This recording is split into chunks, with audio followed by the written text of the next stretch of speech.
네, 오늘은 말씀을 따르는 삶 제2강 시간입니다.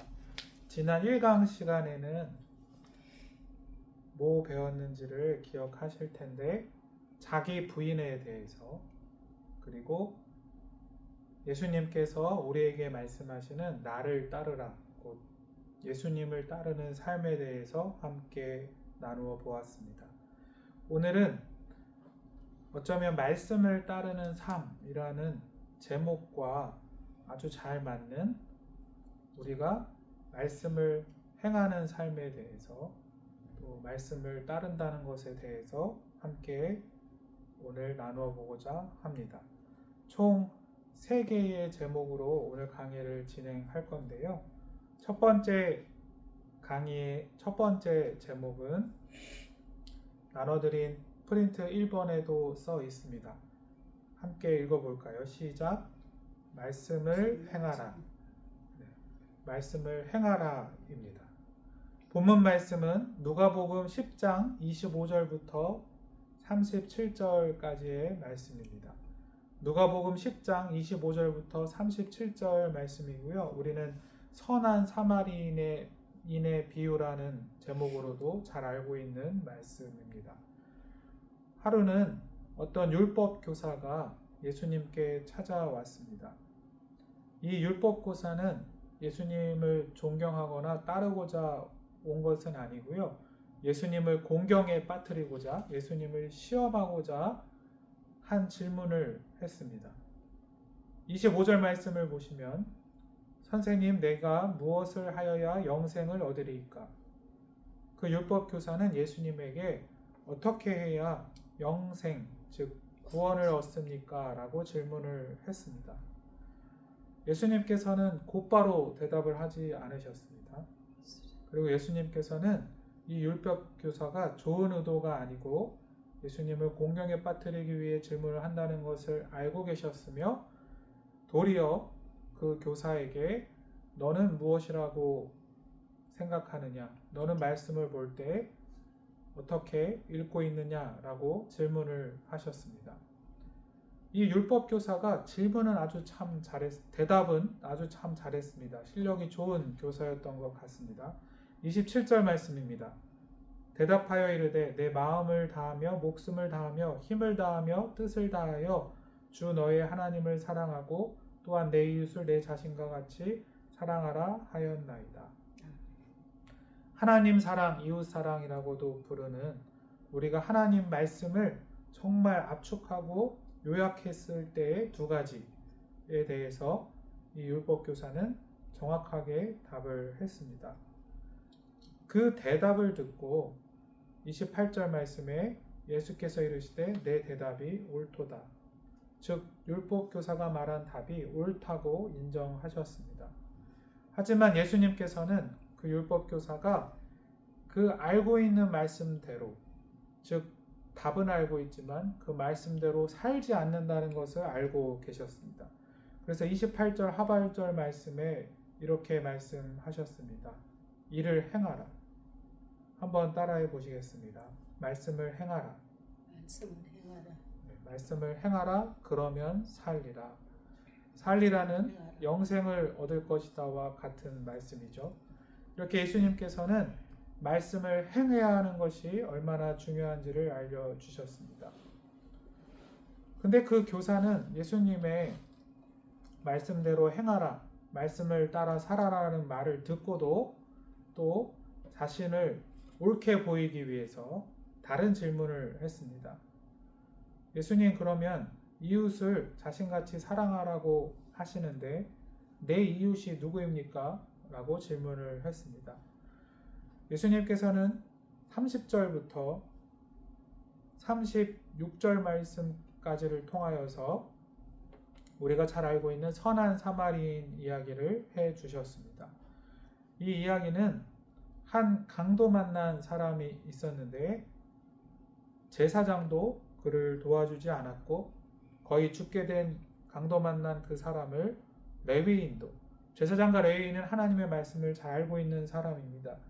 하지만 그들은 죽어가는 그 사람을 사랑해주지도 도와주지도 않았습니다. 레위인도 도와주지 않았고 오직 한 사마리아 사람만이, 평소에 유대인들이 그렇게 무시하고 차별하는 한 사마리아 사람이 그를 자기 몸같이 사랑했다, 돌보아 주었다는 이야기였습니다.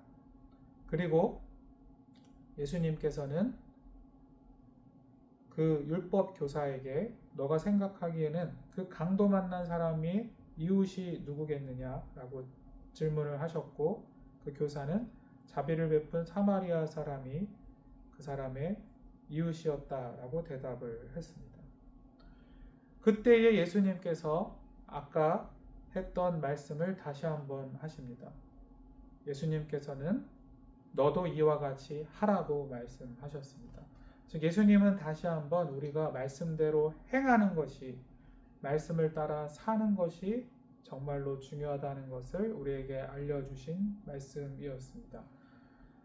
이 교사가 처음에 예수님께 우리가 어떻게 영생을 얻습니까? 구원을 얻습니까? 질문했던 것을 잊어서는 안 됩니다. 예수님께서는 우리에게 예수님을 믿는다는 것은 단지 말씀을 똑바로 알고 있는 것에 그치는 게 아니고 그 말씀을 붙들고 말씀을 행하는 삶을 사는 것, 말씀을 따르는 삶을 사는 것이라고 알려주신 것입니다. 두 번째 제목이 있는데요. 두 번째 제목은 말씀을 따르는 이유, 이렇게 붙여보았습니다. 우리는 왜 말씀을 행하고 말씀을 따라 살아가야 할까요? 답을 말씀드리기 전에 보통 우리가 말씀에 순종해야 된다, 말씀을 따라 살아야 한다고 했을 때 흔히 잘못된 고정관념 두 가지 정도를 갖고 있는 것 같습니다. 우리가 흔하게 생각하는 것들인데요. 첫째는 말씀을 행하는 것, 말씀을 따라 사는 것은 너무 어렵고 힘들다, 부담이 된다. 많이 생각해 보셨죠? 그리고 때때로 많은 그리스도인들이 또 현대로 갈수록 많은 기독교인들조차도 말씀 그대로 사는 것은 거의 불가능한 것 아니냐? 그냥 포기하련다. 나는 교회 바깥에서는 그냥 세상 사람들처럼 타협하고 살고 그냥 교회 와서 열심히 회개기도 하고 예배나 열심히 드리는 거지 어떻게 말씀대로 살겠어? 이러한 고정관념을 많이 갖고 있는 것 같습니다. 또 우리가 말씀을 행한다라는 것에 대해서 갖고 있는 두 번째 고정관념이 있습니다. 말씀을 행하는 것은 누굴 위해서 하는 걸까요? 우리는 흔히 고정관념을 갖기를 말씀을 행하는 것, 말씀을 따라 사는 것은 아마도 오직 하나님만을 위해서 우리가 하는 것일 것이다 라고 생각을 합니다. 하나님의 영광을 위해, 하나님을 위해. 그나마 주님께서 십자가를 지셔서 목숨을 다하셔서 나를 구원해 주신 건 알기 때문에 그 사랑의 빛이 있잖아요. 그러니까 부담은 느낍니다. 예수님이 나를 구해 주셨는데 하나님을 위해서 내가 말씀을 따라 사는 것은 맞겠지. 하지만 이것은 고정관념입니다. 먼저 그 2번 제목에 1, 2, 3번 이렇게 작은 번호를 매겨서 말씀들이 있는데요. 첫 번째 1번 욥기 35장 6절에서 7절 말씀입니다. 욥기 35장 6절에서 7절 말씀은 욥의 친구들 중에 나중에 하나님께 책망을 받은 새 친구들이 아닌 의로운 친구 엘리후라는 사람이 욥에게 했던 충고, 바른 조언이었는데요. 먼저 6절에 그대가 범죄한들 하나님께 무슨 영향이 있겠으며 이런 말을 했습니다. 더 놀라운 것은 7절 그대가 의로운들, 즉 그대가 하나님 뜻에 따라 하나님 말씀에 따라 의롭게 살았다고 해서 하나님께 무엇을 드리겠으며 그가 그대의 손에서 무엇을 받으시겠느냐. 이 말씀을 오해하시면 안 됩니다. 우리가 하나님의 말씀에 순종하는 삶을 살고 의롭게 살았을 때에 하나님께서는 영광을 받으십니다. 또 하나님께서는 우리와 동역을 하십니다. 우리가 열심히 전도를 하고 또 하나님의 사랑을 나타내는 어떠한 행동을 할 때에 하나님은 그것을 통해서 하나님의 일을 하시기도 합니다. 하지만 그렇다고 해서 마치 내가 무엇을 하는 것이 전지전능하시고 또 이 세상을 초월해 계시는 하나님에게 우리가 어떠한 큰 영향을 미칠 것이라고 생각하는 것은 우리의 고정관념이라고 할 수 있습니다. 사실 하나님께서는 완전하신 분이고, 왜 성경 말씀에 그런 말씀도 있죠. 너희가 전도하지 않으면 하나님께서는 이 돌들로도 소리쳐 하나님의 복음을 전파하셔서 영혼들을 돌아오게 하실 수 있다. 하나님께는 불가능이 없습니다. 그렇기 때문에 내가 말씀을 행하는 것이 굉장히 뭔가 하나님께 해드리는 것이다, 하나님께 어떠한 영향을 주는 것이다 라고 생각하는 것은 우리를 초월해 계시며 전지전능하시며 유일한 창조주 되시는 하나님에 대해서 우리가 조금 너무 쉽게 생각하는 것일 수 있다라는 조언이라고 할 수 있겠습니다. 그리고 2번, 3번에 놀라운 말씀이 있습니다. 제가 말씀을 따르는 삶이라는 것에 대해서 우리는 첫 번째, 너무 어렵다, 말씀을 따라 사는 건 부담이 된다. 두 번째, 중요한데요, 오직 하나님만을 위해서 우리가 말씀을 따라 사는 것이다, 말씀을 행하는 것이다 하는 것이 잘못된 고정관념이라고 했는데, 그와 관련돼서 놀라운 말씀이 있습니다. 두 번째 말씀은 신명기 10장 13절입니다. 한번 함께 읽어보시겠습니다. 시작. 내가 오늘 내 행복을 위하여 내게 명하는 여호와의 명령과 규례를 지킬 것이 아니냐. 뒤에 여호와의 명령과 규례를 지킨다는 것이 곧 하나님의 말씀을 따라 사는 것을 의미합니다. 말씀을 행하는 것. 근데 그것이 무엇을 위하여라고 말하고 있나요? 내 행복을 위하여. 너의 행복을 위하여 말씀을 따라 사는 것이 아니냐, 이런 말씀입니다. 3번입니다. 마가복음 2장 27절 말씀이고요. 제가 읽겠습니다. 또 이르시되 안식일이 사람을 위하여 있는 것이요 사람이 안식일을 위하여 있는 것이 아니니. 더 놀라운 말씀입니다. 안식일을 지킨다는 것은 아시는 것처럼 하나님께서 우리에게 주신 말씀, 그리고 가장 대표적인 10계명 중에 제4계명에 해당하는 안식일을 거룩히 지키라는 말씀입니다. 근데 예수님께서 한 번은 안식일에 손 마른 사람, 즉 의사도 고칠 수 없는 병을 앓고 있는 자를 고쳐주신 사건이 있었습니다. 당연히 어떻게든 예수님을 넘어뜨리려 하고 또 예수님을 공경에 빠뜨리고자 했던 율법 교사라든지 바리새인들이 막 따지러 와서 너가 어떻게 안식일에 사람을 고치는 일을 할 수 있느냐, 안식일을 하나님께서 아무 일도 하지 말고 쉬라고 명령하신 날이라고 따졌습니다. 그때 예수님이 하신 놀라운 대답인데요, 이 안식일이라는 것을 안식일을 지키라라는 대표적인 계명이기 때문에 말씀을 행하는 것이라고 생각하셔도 되겠습니다. 즉 다시 읽으면 이런 대답을 예수님이 하신 겁니다. 말씀을 지켜 행하는 것이 사람을 위하여 있는 것이다. 네. 사람이 말씀을 지키는 것 때문에 있는 것이 아니라 하나님께서 말씀을 지키라 라고 한 것은 인간에게 너의 행복을 위해서 그리고 사람을 위해서 있는 것이다 라고 말씀하셨다는 것입니다. 이렇게 우리가 말씀을 따르는 삶, 말씀을 행하는 삶을 살 때에 우리는 고정관념을 가지고 막연하게 너무 힘들고 너무 불가능해 보인다, 또 내가 예수님의 십자가 사랑을 받아서 그 빚을 갚는 마음으로 하나님의 영광만을 위해서 하는 거다, 이렇게 생각하기 쉽지만 하나님께서는 우리에게 말씀을 지키는 것의 본질은 인간을 위해서, 너의 행복을 위해서 있는 것이라는 말씀을 하신다는 것입니다. 이렇게 우리가 말씀을 따라 사는 것이 하나님께서 나를 위해서, 나의 행복을 위해서 주신 것이다 라는 것을 염두에 두고 그것을 한번 시간의 관점에서 한번 살펴본 것이 3번 제목입니다. 3번 제목은 말씀과 영원인데요. 네. 우리가 시간이 과거, 현재, 미래 이렇게 흘러가지만 또 전혀 다른 시간적인 개념이 영원이라는 개념이죠. 말씀과 영원입니다. 말씀과 영원의 작은 번호로 1, 2, 3, 4, 5 말씀들이 있는데요. 먼저 1번입니다. 시편 90편 10절 말씀. 우리의 연수가 70이요 강건하면 80이라도 그 연수의 자랑은 수고와 슬픔뿐이요 신속히 가니 우리가 날아가나이다. 잘 알려진 시편 말씀입니다. 시간이라는 것은 마치 날아가는 것처럼 너무 빠르다는 겁니다.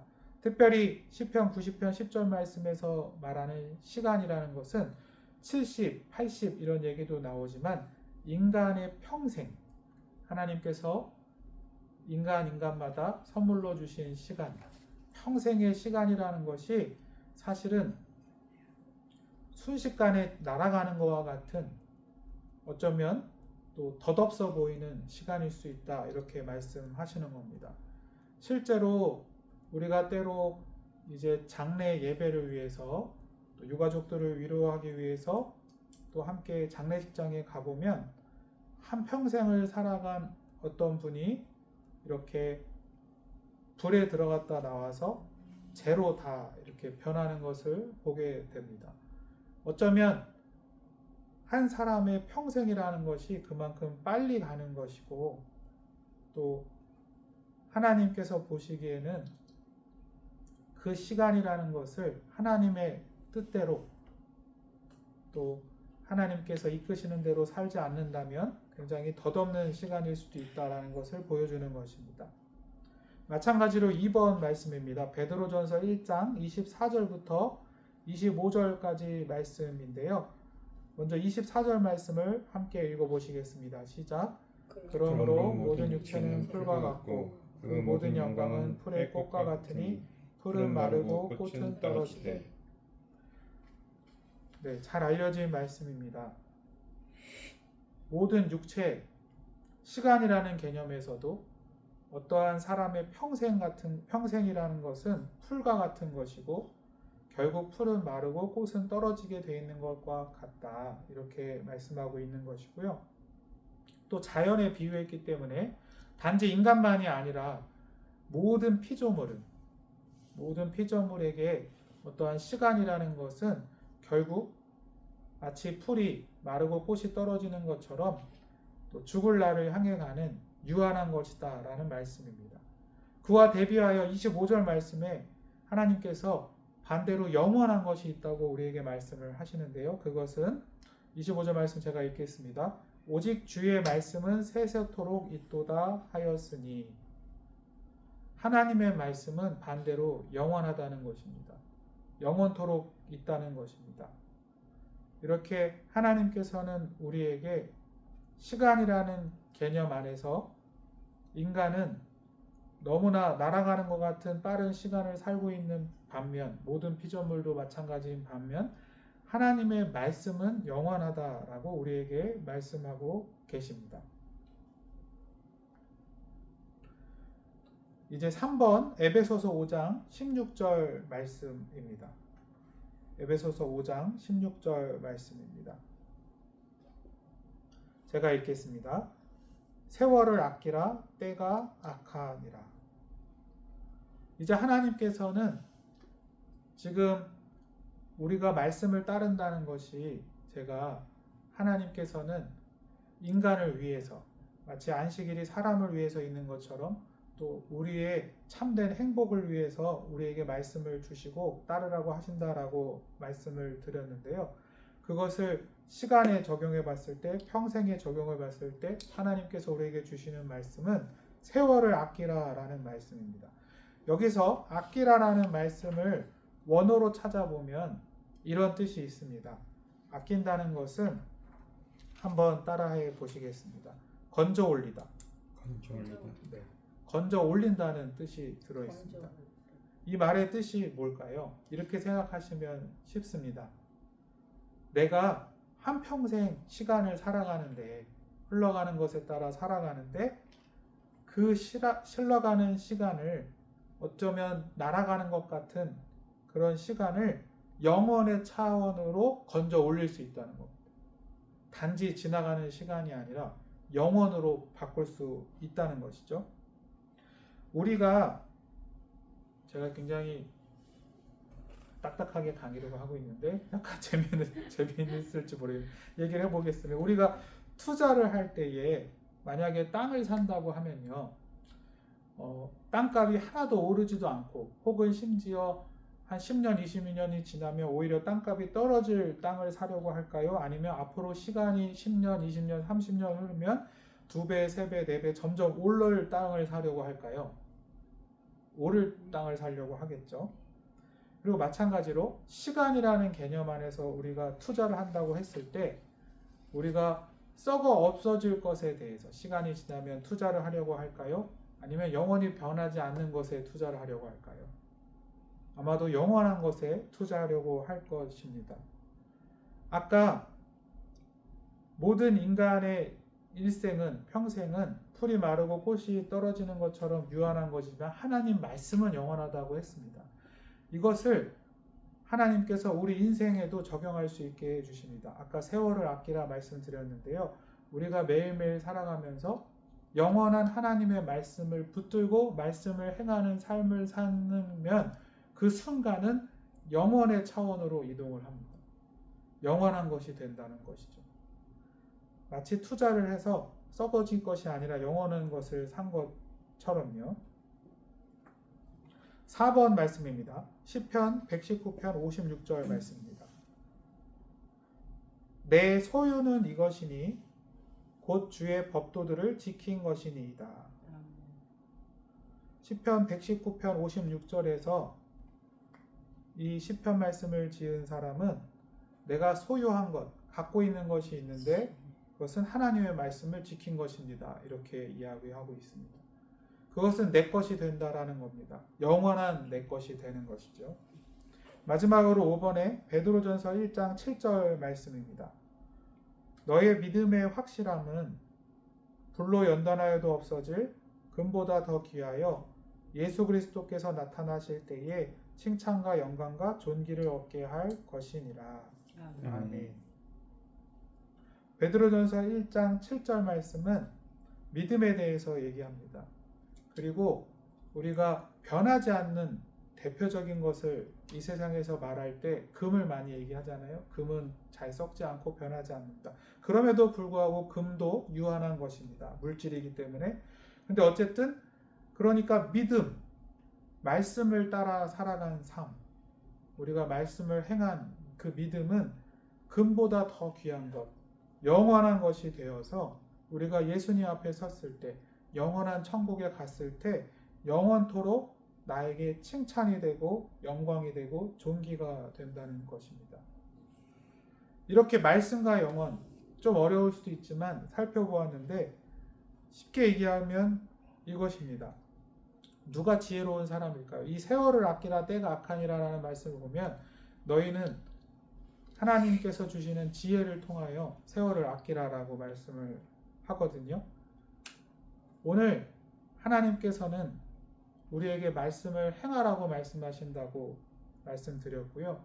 그리고 우리가 말씀을 따라 살아간다는 것은 단지 하나님만을 위해서가 아니라 하나님께서 우리에게 정말 본질적인 행복을 위해서 그리고 너 자신을 위해서 말씀을 지키라고 말씀하신다고 했습니다.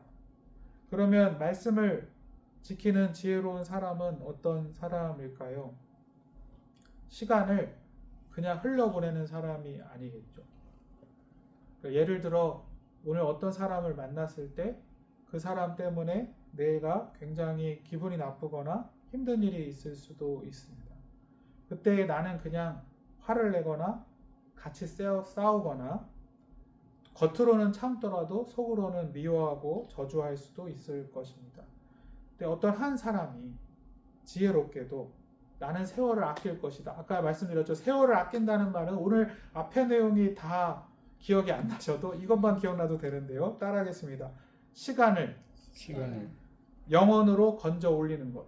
영원으로 건져 올리는 것. 내가 이제 너무 화가 나가지고 그 사람한테 한번 따지든지 화를 내야 되는 시간이 됐는데 그때에 내가 영원한 하나님 말씀을 붙들고 도리어 그 사람을 향해서 참 불쌍한 사람 왜 쓸데없이 싸움을 걸고 시비를 걸까? 내가 그 영혼을 불쌍히 여기고 기도해 줘야겠다.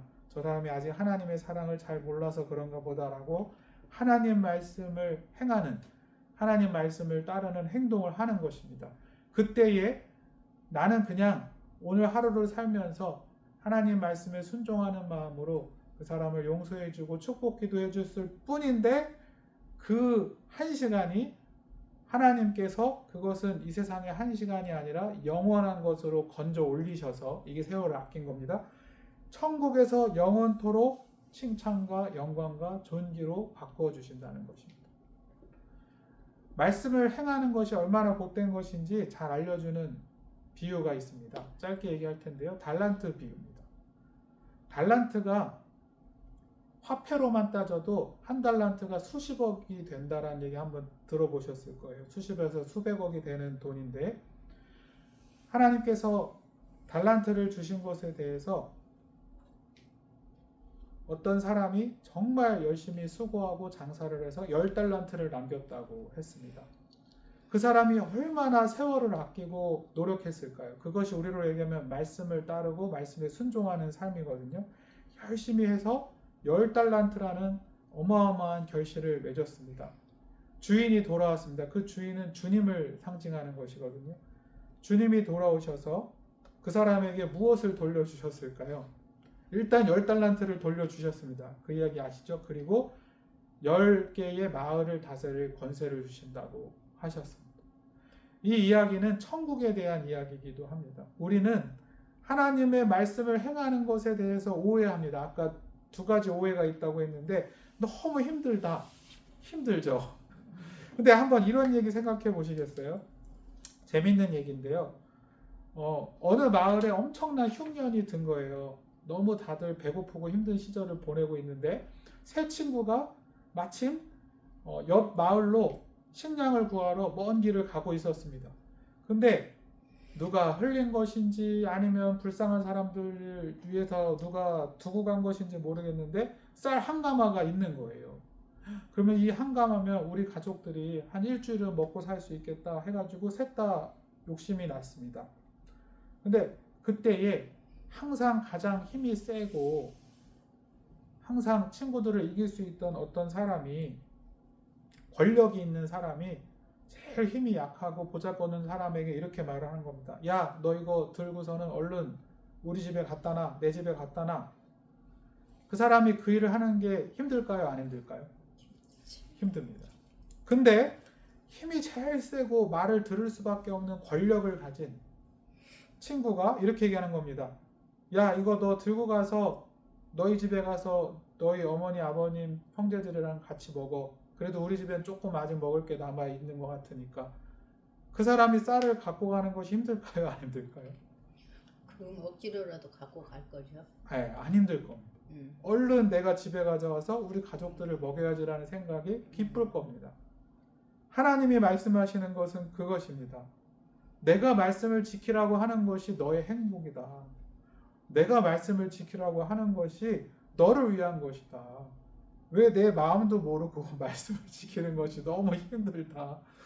말씀 순종하는 것은 도저히 못하겠다. 어쩌면 그 마음은 사단이 주는 마음입니다. 속고 있는 것입니다. 만약에 우리가 내가 말씀을 따라 사는 것이 영원한 천국에서 하나님께서 나에게 정말 놀라운 칭찬과 영광과 존귀로, 달란트 비유로 얘기하면 나는 그저 10달란트 남긴 것인데 10달란트 뿐만이 아니라 천국의 10개의 마을을 다스릴 권세로 주실 어마어마한 투자라는 걸 알았다면 과연 내가 말씀을 따라 행하는 것이 힘들었을까요? 지혜로운 것이라고 생각을 했을 겁니다. 내가 인생을 살면서 말씀에 순종해서 하나님의 마음을 시원하게 해드릴 뿐만 아니라 내가 영원한 천국에서 하나님께 칭찬받는 지혜로운 사람이 되어야겠다 하면서 신나서 말씀을 행하지 않았을까요? 이것이 오늘 말씀을 통해서 주시는 하나님의 마음입니다. 이번 학기 주제가 말씀을 따르는 삶인데요. 오늘은 그래서 말씀을 주제로 살펴보았습니다. 우리 모두가 말씀을 따라서 또 말씀을 행하는 삶을 통하여 거룩한 인생이 되고 또 하나님께 영광이 될 뿐 아니라 우리의 모든 인생의 순간순간이 천국을 준비하는 삶, 즉 그 순간이 영원으로 건져 올려져서 영원한 천국에서 하나님께 칭찬과 존귀를 얻는 귀한 삶이 되기를 소망합니다. 아멘. 아멘. 기도하시겠습니다. 사랑이 많으신 하나님, 우리는 연약하고 어리석어서 매일매일 살아가다 보면 힘들 때도 많고 어려움도 많고 포기하고 싶을 때도 많습니다. 그저 기도 제목이라고 붙은 것은 하나님 이거 해결해 주세요, 하나님 이거 도와주세요 라고 간구만 할 때도 참 많습니다. 하나님, 그러나 하나님께서 우리의 마음을 바꾸어 주시고 성령 충만하게 하여 주시고 사단에게 더 이상 속지 않게 하여 주셔서 하나님의 말씀에 순종하여 믿음으로 승리하는 삶이 진정한 나의 행복을 위한 삶이요 천국을 준비하는 삶이요 하나님께 영광 올려드릴 뿐만 아니라 나는 주님 앞에 섰을 때 칭찬을 얻는 귀한 삶이라는 것을 깨닫고 힘을 내어 주님 주시는 힘으로 말씀을 행하며 거룩하게 승리하는 삶 살아가게 하여 주시옵소서. 아멘. 예수님의 이름으로 기도합니다. 아멘. 아멘.